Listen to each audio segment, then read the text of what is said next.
Hey friends, this is Miss Chen here, and today's video is going to show you how to create a Japanese fish kite.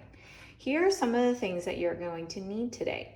You'll see that I have the fish stencil that is pre-cut and ready for you. I'm going to be using oil pastels, but feel free to use your drawing tool of choice like crayons, markers, color pencils. I've got a pencil, scissors, and a stapler. If you don't have one of those, you could use glue or a strong glue.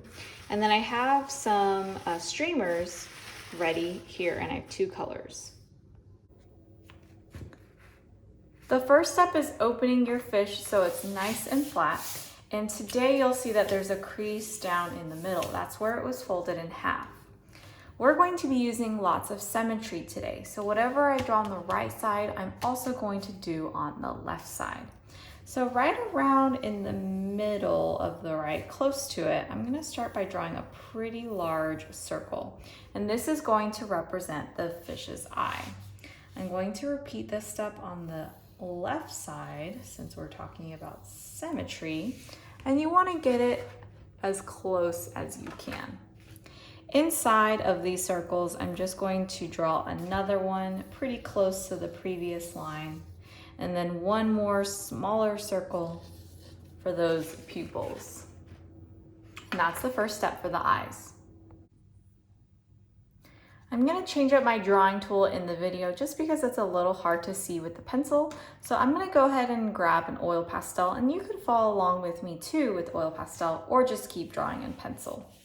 Now we're going to draw some of the fish's gill. So I'm just going to create this kind of curved wavy line on this side.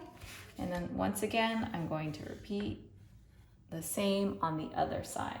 So I'm actually going to do this again with another color 2 more times. So here's the second part of the gills, and I'm actually going to switch back to that same color. And here's the gills. Now I love blue. It's one of my favorite colors. So I'm going to be using 2 different blues for the actual scales of the fish. So these details and patterns that we're about to add is going to make the fish look kind of like it has that bumpy, scaly kind of surface. So I'm going to basically create rows and lines, filling up most of the space. So I'm just adding this kind of U-shaped line, and I'm gonna go to about right here where the tail begins.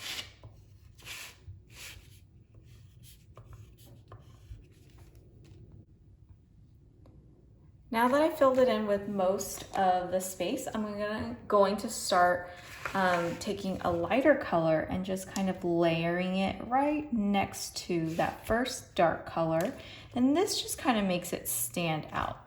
So if you are choosing a green, like a dark green, it might pair really well with a light yellow or a lighter color like pink.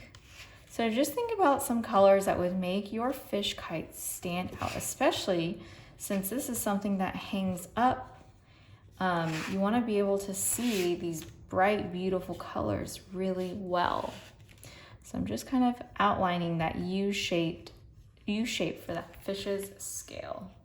And if you want to take another color, you could.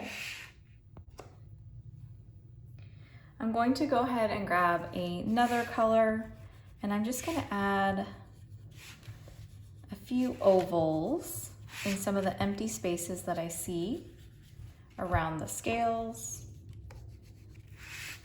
And I'm going to repeat that on both sides as always. And as I'm doing this, I'm thinking of another color that would look on top of the screen. Since this light green is really soft in color, I'm going to choose a darker color, and I think I'm going to go with purple. So I'm just going to add a little bit of purple inside each green dot. I'm going to go ahead and go back to the eyes since I started that with pencil, and I'm just going to outline that with my oil pastel. These are one of my favorite drawing tools just because I love how rich the color is. So I'm gonna color the first outer layer of the eye with this purple. And then I think I'm gonna go back and fill in with a yellow. I'm kind of trying to tie back in all the other colors that I used for my fish.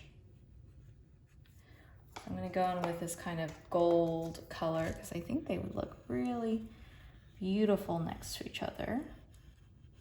And then I think in the center, I might go back for that light green, or a light blue would look really well next to that yellow and purple. So let's go ahead and see. And if you're sometimes indecisive like me, that means you can't make up your mind. Here's what we do. We take our light blue and we take our green and we see which one. I'm gonna actually vote for the light blue. I think the light blue looks really well. It makes it stand out. Okay, next up, I'm going to go ahead and slide my fish up and we're gonna go to the tail, which is the last part. I'm going to go ahead and start by drawing a curved line. And I'm going to just add this kind of curved triangle shape on the tail. I'm gonna draw one more on the opposite side. And I'm just going to repeat that. You could add lines, you could add another shape if you wanted to. And I'm just going to color this in with my light blue oil pastel. Making sure I'm kind of pressing firmly but not too hard so that we can get a nice rich color. All of our oil pastel has been added and it's nicely colored in, so I'm gonna add another layer of color. Now I forgot to mention this in the beginning of the video, but I'll be using a really large paintbrush. A small one will work just fine, and I'm also going to be using watercolor paints. So I've added a good amount of water to blue, which is the only color I'm going to be needing. I'm going to kind of load up my brush, and I'm going to be doing something today called a dry brush technique. Now you can just paint it normally how you want, but I kind of want the brush strokes to kind of show and give it a nice texture. So what I'm gonna just do is kind of quickly move my brush up and down, and it kind of just gives us a really cool effect to my fish. And so, like I said, you can just paint it normally and just cover every single spot. But I just want to give it some variety and textures. So I'm going to add this to all the areas that I would like. And it's just a nice soft wash of color. So that's it. It's not a lot of paint. My paint is pretty much all dried, so I'm actually gonna flip it over to the other side. And now I'm going to use these streamers that I have. So we're going to also pull out some liquid glue for this. A glue stick would work, but it probably won't stick very well. So what I'm gonna just do is add a very thin line of glue, not too much.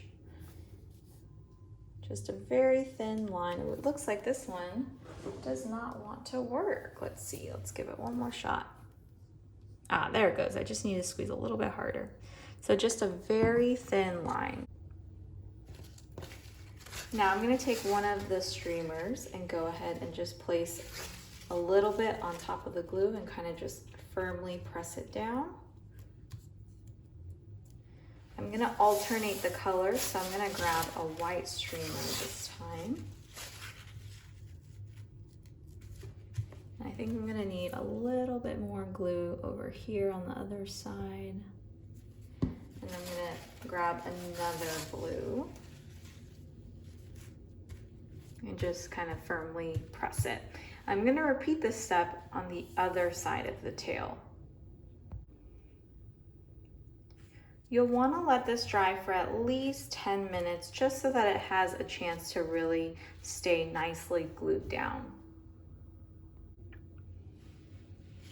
Now you'll see at the top of the fish on the back, there is two longer pieces. And what we're going to do with that is we're going to kind of hold it together. This is where they will meet and join. So you'll kind of want to get a good grasp on that. And carefully using your stapler, you might need help with this. You're going to want to go ahead and secure that with a stapler. I'm going to do one more on the other side. And it doesn't have to be perfect. All right, so now you can see it's kind of forming the shape of the fish. And now very carefully, I'm just going to create a small staple on the very edge of the fish, close to where the eye was. I'm kind of using my hand and poking it back out so it creates like a round shape. I'm going to create another one here right before the fin, and another one by the fin. I'm going to create one more staple up here because I can see it's kind of wanting to jump back out. There we go. All right, and that is all the staples that I need. So I'm going to go ahead and put this away. And then next, you're going to go ahead and find those two holes at the top, and this is where we're going to place one end of a yarn. And to kind of secure this, I'm going to go ahead and make an X, put that little tail underneath and through, and pull. And I'm going to repeat that step. You might need some help with this too, and it's okay to ask for help. I'm just gonna go ahead and repeat that. I'm gonna flip to the other side. And I'm going to go ahead and thread the end of the yarn. You could use a little pencil to help poke it through if it's giving you a little bit of a challenging time. I'm gonna go ahead and make that loop, put that little tail through the loop and pull. And I'm going to repeat that one more time. There we go. And you'll see there's kind of like some extra yarn. So I'm gonna go ahead and just cut very closely to the knot, but not right on it, or you could end up undoing it. And then you'd have to repeat that step. So be careful about where you cut some of that extra yarn. And that is the last step for our fish kite.